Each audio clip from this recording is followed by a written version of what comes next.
बिस्मिल्लाहिर्रहमानिर्रहीम। अस्सलामुअलैकुम नाज़रीन कराम, नई वीडियो में आपको खुश आमदीद कहते हैं। आसिफ अली जरदारी जब कल दुबई गए थे तो मैंने आपको बताया कि तीन वजूहात हैं जिसकी वजह से आसिफ अली जरदारी अचानक हंगामी दौरे पर दुबई गए हैं, और आपको बताया था कि उनके बारे में कहा जाएगा कि वो मेडिकल चेकअप के लिए गए। अब एक और चीज ऐड कर दी गई है कि वो बर्थडे सेलिब्रेट करने गए हैं। आपको यह भी बताया था कि इसमें एक अहम तरीन मीटिंग उनकी एक अहम शख्सियत से होगी। इसके साथ साथ उन्होंने सबसे बढ़कर एस्टेब्लिशमेंट को यह पैगाम दिया है कि ये जितनी लड़ाई हो रही है इसमें मेरा तो कोई किरदार है ही नहीं, मैं तो पीछे हट गया हूं, क्योंकि नवाज शरीफ और जरदारी की इस वक्त शदीद लड़ाई हो रही है। और तीसरी जो सबसे बड़ी वजह है कि वो अपना पैसा और चीजें इस वक्त समेट रहे हैं, क्योंकि मुल्की हालात ऐसे हैं जिसमें पाकिस्तानी माफिया अपना माल समेटने में लग गया है। अब जरा सारी सूरत हाल समझ लें कि असल में मामला हो क्या रहा है। इस वक्त आसिफ अली जरदारी के साथ मामला तय हो रहे हैं, नवाज शरीफ के साथ भी किए जा रहे हैं, फजलुर रहमान के साथ, शहबाज शरीफ के साथ और हमजा के साथ भी। मामलात कुछ इस तरह से हैं कि जब ये हालिया इलेक्शन हुआ तो इसमें शहबाज शरीफ रिजाइन देने के लिए तैयार हो गए थे, यहां तक कि असद उमर ने खबर भी ब्रेक कर दी थी। उसके बाद आप सब जानते हैं कि आसिफ अली जरदारी बीच में पड़े और उन्होंने मना किया और कहा कि मैं बात करूंगा। अब आसिफ जरदारी ने उनको रोके रखा, नवाज शरीफ को भी कहा। नवाज शरीफ जरदारी पर बरम हुए कि आपकी वजह से पार्टी सारी तितर बितर हो रही है। अब सूरत हाल बहुत तेजी से बदल रही है, यानी घंटों में अभी एक खबर आती है तो दूसरे ही घंटे में सूरत हाल बदल जाती है। आसिफ जरदारी के साथ प्लान अब यह किया जा रहा है कि आसिफ जरदारी इसमें कूदें, आगे बढ़ें और इसके बाद पूरे का पूरा निजाम इलेक्शन की तरफ चला जाए, असेंबलियां डिसॉल्व की जाए, पंजाब की भी, विफाक की भी, और ये सारे मामलात आगे बढ़ाए जाएं। मगर अब इसमें एक शख्सियत खड़ी हो गई है। आसिफ जरदारी से बातचीत हुई है कि अब आपने असेंबलियां डिसॉल्व करनी है, आप आगे जाएं, क्योंकि आसिफ जरदारी इस सारे मामले में फ्रंट मैन थे। आप जब अमेरिका के हवाले से खबरें सुनते थे, इमरान खान कहता था कि साइफर व्हाइट हाउस की साजिश है, तो बिलावल कहता था कि ये अमेरिका की साजिश नहीं बल्कि ये बिलावल हाउस की साजिश है, क्योंकि प्लान यहां पे बना था कि अगला वजीर आजम बनाना है बिलावल को। अब आसिफ जरदारी ने तो ये सारा काम किया, सबको मनाया, शहबाज को वजीर आजम बनाया। नवाज शरीफ तो शहबाज के लिए मान भी नहीं रहे थे और सारा मनाने वाला तो जरदारी था, और जरदारी से ये कमिटमेंट थी कि अगला वजीर आजम बिलावल होगा। अब जो कमिटमेंट थी वहां से तो इनके साथ हाथ हो गया। अब मसला ये है कि आसिफ अली जरदारी को कहा जा रहा है कि सब बंद गली में चले गए हैं, अब आपको मानना पड़ेगा, आप इस पर बात करें।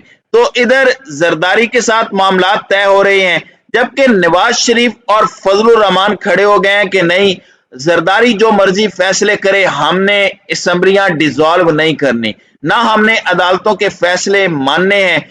मरियम ग्रुप इस वक्त पूरी तरह लड़ेगा और लड़ने के लिए तैयार है। आप जानते हैं कि आज सलमान शहबाज, जो कि शहबाज शरीफ के बेटे हैं, उनकी और तलत हुसैन की लड़ाई हो गई, जिसमें उसने कहा कि मरियम नवाज के खिलाफ प्रोग्राम आप करवाया करते थे। यानी शहबाज ग्रुप मरियम नवाज के खिलाफ प्रोग्राम करवाता था, जिस पर उसने उसे गालियां दी कि तुम मक्कार हो, फलां हो, झूठे हो। यानी तलत हुसैन बता रहे हैं कि शरीफ खानदान में लड़ाई है। नवाज शरीफ खानदान मरियम नवाज के खिलाफ प्रोग्राम करवाता था, बातचीत करवाता था। वो कहते हैं कि मरियम नवाज खानदान शहबाज शरीफ के खिलाफ जाते थे। अब इस लड़ाई में शहबाज शरीफ ये चाहते हैं, आसिफ जरदारी और हमजा भी यही चाहते हैं कि असेंबलियां डिसॉल्व हो जाएं और हम एस्टेब्लिशमेंट से कोई पंगा ना लें, इमरान खान भी ऑन बोर्ड हो जाए और बैठकर ये इलेक्शन की तरफ मामला जाए। लेकिन नवाज शरीफ और फजलुर रहमान अड़ गए हैं, वो कह रहे हैं कि हमने ये नहीं होने देना, क्योंकि नवाज शरीफ को ये लग रहा है कि ये सारा डील करके ऐसा बोल रहे हैं। उसने मरियम को कहा है कि तुमने एंटी एस्टेब्लिशमेंट बयानिया लेकर आगे चलना है, वो बयानिया जो इमरान खान लेकर गया तो पूरी अवाम उसके साथ खड़ी हो गई, क्योंकि इमरान खान के साथ उसकी सारी पार्टी यकजा खड़ी थी। यहां तो मेरा अपना भाई मेरे खिलाफ है। तो आसिफ जरदारी के साथ तो मामला तय हो गए हैं और वो राजी भी हैं, लेकिन यहां पर अब नवाज शरीफ अड़े हुए हैं। जैसे पहले शहबाज शरीफ तैयार थे तो आसिफ जरदारी अड़ गए थे, अब वो कह रहे हैं कि लड़ना है। अब आप ये देखें कि कल मरियम नवाज ने प्रेस कॉन्फ्रेंस की थी, उसमें क्या कहा? उसने क्लियरली अदालतों और इदारों के खिलाफ ऐलान जंग किया। फजलुर रहमान ने भी कहा कि आप हमारे खिलाफ फैसला लेकर आए, हम बगावत कर देंगे। रियासत के खिलाफ बगावत होगी। और कहा क्यों? इसलिए कि नवाज शरीफ की उसके पीछे पूरी बैक है।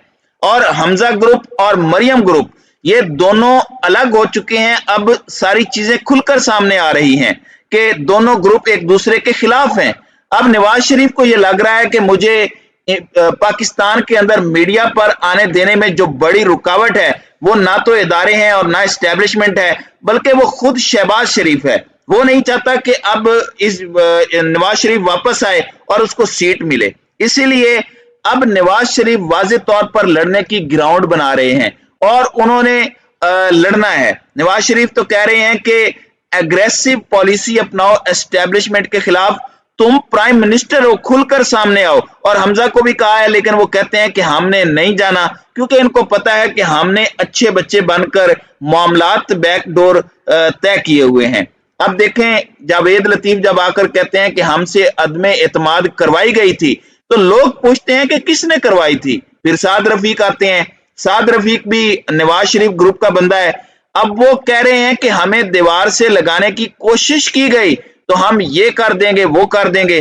कल उन्होंने ट्वीट में मिडिल फिंगर भी दिखा दी सुप्रीम कोर्ट के जजेस को। और आप देखें, नाजेबा इशारा इन्होंने किया। तो ये सूरत हाल है। अब यहां ये सूरत हाल भी हो सकती है कि नवाज शरीफ को बाईपास करके ये दोनों असेंबलियां डिसॉल्व कर दें। हमजा का जाना तो पहले ही ठहर चुका है, कल सुप्रीम कोर्ट की समाअत में, और आज बाइकाट के बावजूद जो अब तक की समाअत जारी है और 2:30 बजे इस समाअत को दोबारा जो है वो शुरू किया जाएगा, उसमें क्लियरली चीफ जस्टिस के रिमार्क्स आ चुके हैं कि पार्लिमानी पार्टी का इख्तियार है कि वो वोट देने का फैसला करे। लार्जर बेंच के लिए दबाव इनका नाकाम हो चुका है। दलीलें इनकी कल ही खत्म हो गई थी, आज नहीं तो कल इन्होंने चले जाना है। तो इस सूरत हाल में हमजा पहले भी चाह रहा था कि मैं यहां से निकलूं, लेकिन जरदारी तैयार नहीं थे, क्योंकि उन्होंने अपने बेटे को बनाना था वजीर आजम और ये बात तय हुई थी।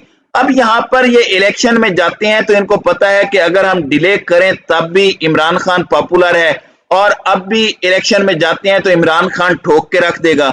सितंबर का ये इसलिए कह रहे थे कि नवंबर की डेट गुजर जाए। लार्जर बेंच का जो ये कह रहे हैं वो यही इशू है, क्योंकि सुप्रीम कोर्ट के जजेस छुट्टियों पर हैं। ये सितंबर तक लटकाना चाहते हैं। सितंबर में जाकर बात होती है तो 3 माह तक इलेक्शन फिर डिले होगा, क्योंकि एक अहम तैनाती होनी है। तो ये सारा मामला पहले ही नवंबर की वजह से हुआ। अब एक तो शरीफ खानदान में लड़ाई है, दूसरा नवाज शरीफ जरदारी पर एतबार करने को तैयार नहीं। नवाज शरीफ अब चाहता है कि मरियम लीड करे। अब आप कल की कॉन्फ्रेंस देख लें, मरियम नवाज आगे आकर प्रेस कॉन्फ्रेंस कर रही थी, उसमें शहबाज ग्रुप का कोई एक शख्स भी शामिल नहीं था। तो इससे तासुर यह गया है कि नवाज शरीफ अब लीड कर रहे हैं, और बेचारे हमजा शहबाज को समझ नहीं आ रही, कभी वो ओथ उठाता है, कभी वो जाता है, बेचारा इसी चक्कर में लगा हुआ है। तो इस वक्त जो सूरत हाल चल रही है ये बड़ी हैरान कुन है, और इसमें जरदारी के मामला तो तय हो चुके हैं, लेकिन नवाज शरीफ इंतशारी सियासत की तरफ जा रहा है। इस वक्त दर हकीकत सारे के सारे ये बंद गली में दाखिल हो चुके हैं, सिवाय इमरान खान के, क्योंकि इमरान खान का सबसे बड़ा फायदा हुआ है इस पूरे खेल में। अदालतों का आने वाला फैसला भी यकीनन उनके हक में है। तो बड़ा दिलचस्प खेल है, आखिरी ओवर जारी है, देखें अब कप्तान इन्हें किस तरह धूल चटाता है। तो नाज़रीन इकराम, आपकी इस वीडियो के हवाले से क्या राय है? अब अपनी राय का इजहार कमेंट सेक्शन में जरूर कीजिएगा।